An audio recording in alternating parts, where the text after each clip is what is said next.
Right. It is all happening in Lima, isn't it? Because the All Whites take on Peru this afternoon in Lima for a place at next year's Football World Cup. That is in Russia.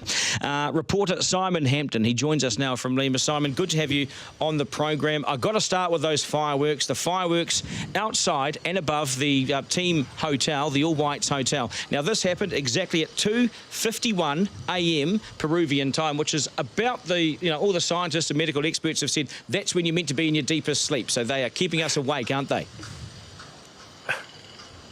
Oh, they did some serious research into this before setting off these fireworks, and by the looks of it, some serious investment in the fireworks, this group of Peruvian fans that set them off. These weren't just your backyard Guy Fawkes fireworks. These were industrial fireworks. They went on for about 3 or 4 minutes. They were loud, they were big.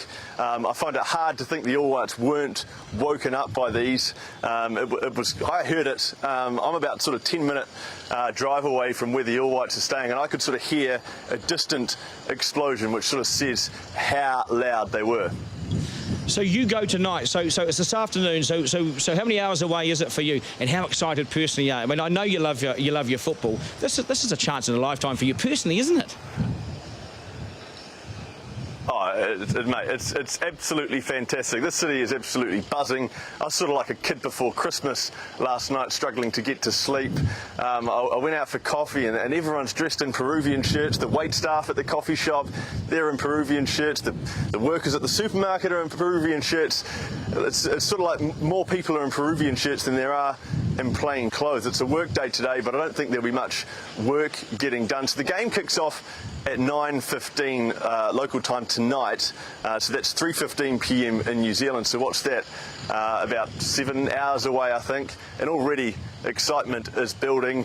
When the teams depart their hotels for the ground, they'll be followed pretty much all the way to the stadium. The Peruvian team will be cheered and chanted.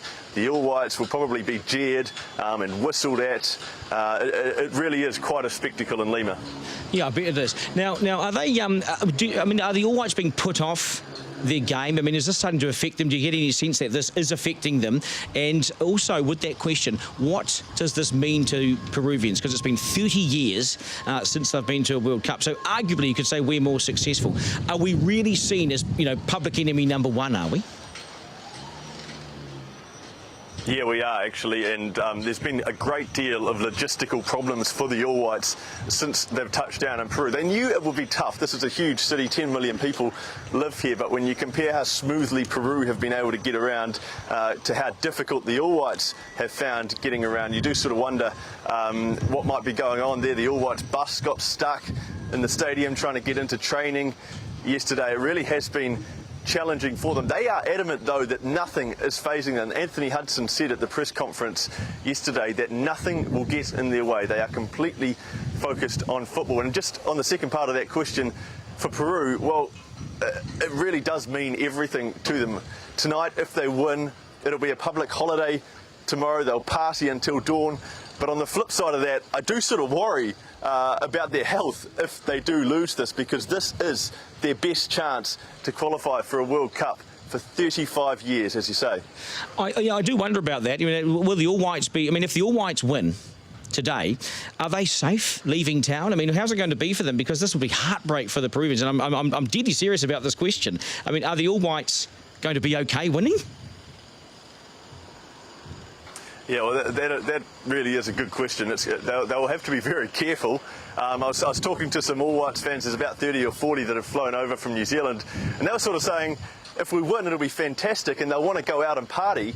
But as an All Whites fan, if you've just beaten Peru in Lima, you probably don't want to go out and party, and you may want to keep it to the hotel room. So for the All Whites, they will have to be careful if they do win, and they will be up against it in Lima. There's 50,000 crazy fans at the stadium tonight, but they'll be hoping to use that to their advantage.